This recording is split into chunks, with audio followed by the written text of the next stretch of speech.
दोस्तों ये बात तो आप जानते ही होंगे कि आज उत्तर प्रदेश की इकोनॉमी की गाड़ी का इंजन नोएडा है, जो न केवल अकेले ही उत्तर प्रदेश की स्टेट जीडीपी में 10% से ज्यादा का कंट्रीब्यूशन करता है, बल्कि यूपी का हाईएस्ट पर कैपिटा इनकम भी नोएडा में ही देखने को मिलता है। मगर इसके बाद भी केवल एक नोएडा में वो ताकत नहीं है कि वो यूपी की इकोनॉमी को अकेले खींच पाए। आफ्टर ऑल यूपी पॉपुलेशन के लिहाज से भारत का सबसे बड़ा स्टेट है,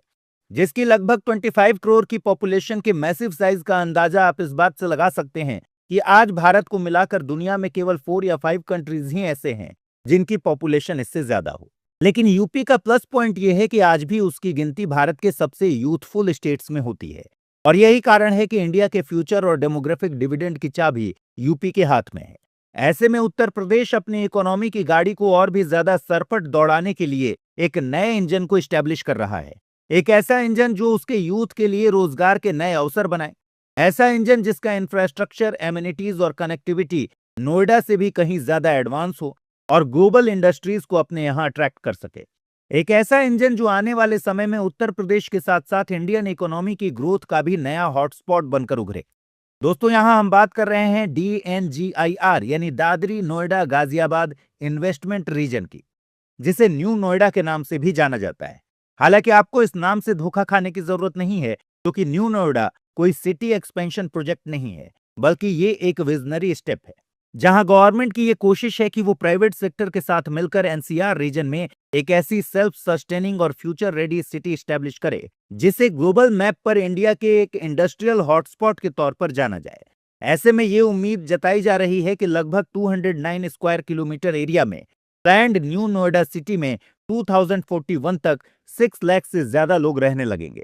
ऐसे में इसके लिए फ्यूचरिस्टिक इंफ्रास्ट्रक्चर बिल्ड करने की तैयारी भी की जा रही है। तो चलिए आज के इस वीडियो में हम यूपी के फ्यूचर डेवलपमेंट को इंश्योर करने वाले इस नए इंजन के बारे में डिटेल में डिस्कस करते हैं, और साथ ही ये भी समझने की कोशिश करते हैं कि आखिर न्यू नोएडा में ऐसा क्या खास होने वाला है कि अभी से इसका कंपैरिजन साउथ कोरियन सिटीज से होने लगा है, जिसकी वजह से न्यू नोएडा का ये एंगल के ड्रामाज और के पॉप फैंस के लिए भी दिलचस्प होने वाला है। दोस्तों ये बात तो आप समझते ही होंगे कि बीते 2-3 डेकेड्स में हुए नोएडा के डेवलपमेंट के पीछे एक बहुत बड़ा कारण NCR में उसकी अपनी लोकेशन है, जहां देश की राजधानी न्यू दिल्ली से उसकी नजदीकी और डायरेक्ट कनेक्टिविटी ने ही उसके इकोनॉमिक ग्रोथ में एक की रोल प्ले किया है। साथ ही यहां मौजूद इंफ्रास्ट्रक्चर की मदद से ही आज नोएडा सॉफ्टवेयर और मोबाइल ऐप डेवलपमेंट कंपनीज के हब के रूप में तेजी से उभर रहा है। ऐसे में एक बार फिर यूपी गवर्नमेंट ने NCR रीजन में ही नोएडा की सक्सेस को और भी मैसिव और टेक्निकली सुपीरियर वे में इंप्लीमेंट करने का फैसला लिया है, जिसके लिए उन्होंने गौतम बुद्ध नगर और बुलंदशहर डिस्ट्रिक्ट्स के 80 से ज्यादा विलेजेस को एक्वायर कर 209 स्क्वायर किलोमीटर से भी ज्यादा रीजन में न्यू नोएडा को स्टैब्लिश करने का फैसला किया है। यूपी गवर्नमेंट के रिसेंटली रिवील्ड प्लान्स के अकॉर्डिंग न्यू नोएडा को 4 फेजेस में डेवलप किया जाएगा, जिसके पहले फेज में 3165 हेक्टेयर्स एरिया को डेवलप किया जाएगा और ये 2027 तक बनकर तैयार हो जाएगा। इसके बाद सेकेंड फेज में 3798 हेक्टेयर एरिया डेवलप होगा और ये 2032 तक तैयार किया जाएगा, जबकि फेज 3 के लिए 2037 की डेडलाइन तय की गई है और इसमें न्यू नोएडा के 5908 हेक्टेयर एरिया को डेवलप किया जाएगा। और फोर्थ और फाइनल फेज में सबसे ज्यादा 8230 हेक्टेयर्स एरिया को डेवलप किया जाएगा और इस तरह 2041 तक न्यू नोएडा सिटी पूरी तरह से डेवलप होकर तैयार हो जाएगी। मगर अब आप कहेंगे कि आखिर इस न्यू नोएडा में ऐसा खास क्या है? आफ्टर ऑल यूपी गवर्नमेंट इससे पहले भी नोएडा और ग्रेटर नोएडा जैसी सिटीज को डेवलप कर चुकी है। तो हम आपको बता दें कि न्यू नोएडा सिटी को बैलेंस्ड और एफिशिएंट बनाने के लिए इसके प्लान में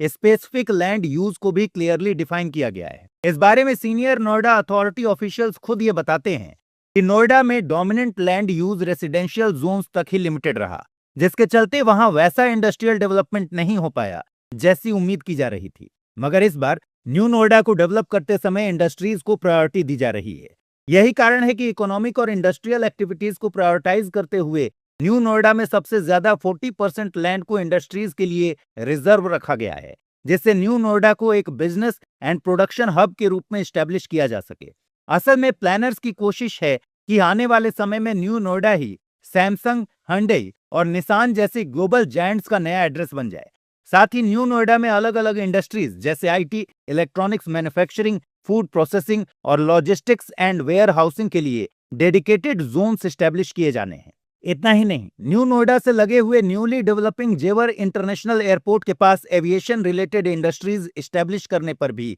स्पेशल फोकस दिया जाना है। इसी तरह न्यू नोएडा के प्रॉपर कमर्शियल यूज को इंश्योर करने के लिए इसके प्लान में 4% एरिया अलग से modern office spaces, business parks, shopping complexes और मार्केट एरियाज के लिए भी एलोकेट किया गया है। साथ ही यहाँ वर्ल्ड क्लास होटल्स और कन्वेंशन सेंटर्स एस्टेब्लिश करने का भी प्लान है। मगर इसका मतलब ये बिल्कुल भी नहीं कि न्यू नोएडा को केवल एक इंडस्ट्रियल सिटी या कंक्रीट के जंगल के रूप में एस्टेब्लिश किया जा रहा हो, बल्कि इस नए सिटी की सस्टेनेबिलिटी को इंश्योर करने और यहाँ के ग्रीन कवर को इंटैक्ट रखने के लिए सिटी का 18% area green and recreational spaces के लिए प्रोवाइड किया गया है, जिसमें open spaces and parks develop किए जाएंगे, जबकि इसके 13% लैंड पर रेसिडेंशियल एरियाज को डेवलप करने का प्लान है। ऐसे में न्यू नोएडा को एक ऐसे इंटीग्रेटेड टाउनशिप के रूप में एस्टेब्लिश किया जा रहा है जहां मॉडर्न एमिनिटीज तो हो ही, साथ ही सीमलेस कनेक्टिविटी को इंश्योर करने के लिए वर्ल्ड क्लास डिजिटल इंफ्रास्ट्रक्चर भी मौजूद हो।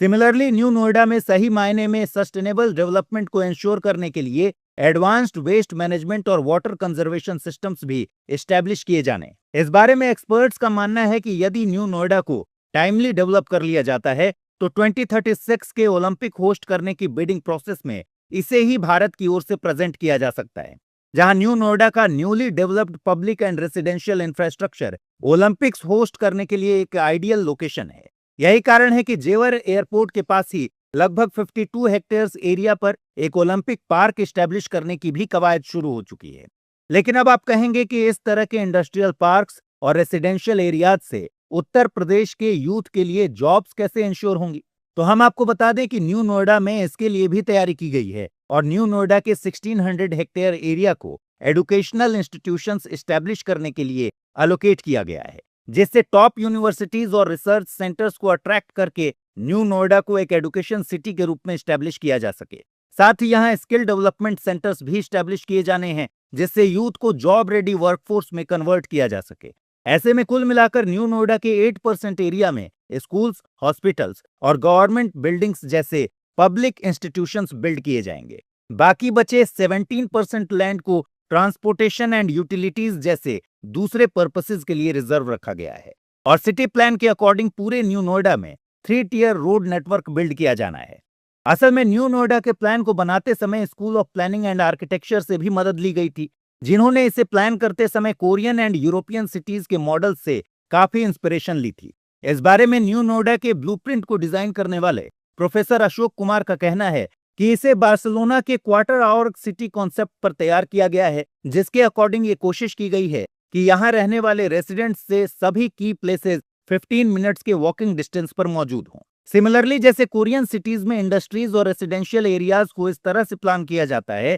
कि यहाँ रहने वाले एम्प्लॉयज किसी भी ट्रांसपोर्टेशन मोड की मदद से अपने रेसिडेंसेज से वर्कप्लेस तक 15 मिनट्स के अंदर पहुंच सके, वैसे ही न्यू नोएडा में भी सिमिलर प्लान को इम्प्लीमेंट करने की कोशिश की गई है। यही नहीं, कोरियन सिटीज की तरह ही इनोवेशन और सस्टेनेबिलिटी को बैलेंस करने के लिए ये कोशिश की जा रही है कि न्यू नोएडा के रेजिडेंट्स के लिए high class digital infrastructure develop किया जाए, जिससे उनके लिए पब्लिक ट्रांसपोर्ट को एक्सेसिबल बनाया जा सके और सिटी में ट्रैफिक और पॉल्यूशन जैसे इश्यूज को शुरू से ही इफेक्टिवली टैकल किया जा सके। साथ ही सिटी में ट्रैफिक चोक पॉइंट्स अवॉइड करने के लिए 60 डिग्री का आर्टेरियल सर्कुलर रोड भी डेवलप किया जाएगा। ये सर्कुलर रोड शहर के अलग अलग हिस्सों को आपस में जोड़ने के साथ साथ ट्रैफिक को सुचारू रूप से चलाने में मदद करेगा। वहीं अगर हम न्यू नोएडा की लोकेशन पर गौर करें तो एनसीआर में लोकेटेड न्यू नोएडा बहुत से क्रूशियल इंफ्रास्ट्रक्चर से डायरेक्टली कनेक्टेड दिखाई देता है, जो इसके लिए एक एडेड एडवांटेज है। अब देखिए ना, यूपी में बनाया जा रहा 16 किलोमीटर लंबा शॉर्टेस्ट एक्सप्रेसवे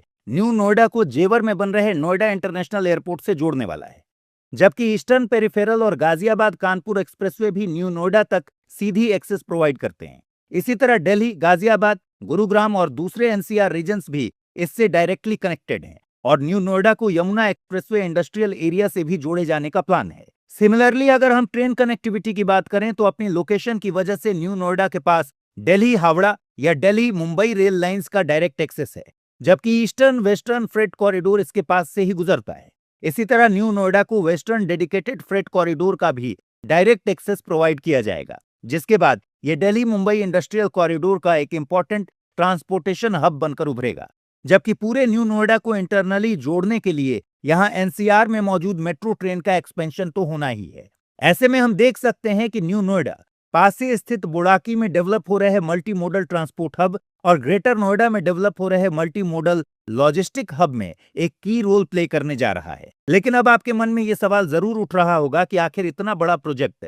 तैयार कैसे होगा, और यदि हो भी गया तो इसके सक्सेसफुल होने के चांसेस क्या हैं। आफ्टर ऑल इसे डेवलप करने की 2041 की डेडलाइन तो बहुत लंबी है। तो हम आपको बता दें कि यहां हम अगर मगर को लेकर डिस्कशन कर ही रहे हैं और उधर न्यू नोएडा के डेवलपमेंट की प्रोसेस ऑलरेडी शुरू हो चुकी है, जहां रिपोर्ट्स बताती हैं कि एक और यूपी गवर्नमेंट की ओर से 1000 करोड़ रुपीस का बजट एलोकेशन के साथ ही लैंड एक्विजिशन का प्रोसेस भी शुरू हो चुका है। तो वहीं दूसरी तरफ बड़े बड़े इंडस्ट्रियल हाउसेज और कंपनीज की ओर से यूपी गवर्नमेंट के साथ 128 से ज्यादा एमओयूज साइन भी हो चुके हैं, जिसमें अब तक गवर्नमेंट और कंपनीज के बीच 7235 करोड़ के इन्वेस्टमेंट का करार भी हो चुका है। यही नहीं, अकेले अडानी लॉजिस्टिक्स ने ही अब तक न्यू नोएडा में 5000 करोड़ रुपीस का मैसिव इन्वेस्टमेंट करने का ऐलान कर दिया है, जिसकी वजह से भी ये उम्मीद जताई जा रही है कि इस इन्वेस्टमेंट से आने वाले समय में यहाँ 27,000 से ज्यादा जॉब्स क्रिएट होने वाली हैं। साथ ही नोएडा और ग्रेटर नोएडा डेवलप करते समय यूपी एडमिनिस्ट्रेशन के सामने सबसे बड़ी समस्या लैंड एक्विजिशन की आई थी, जिसकी वजह से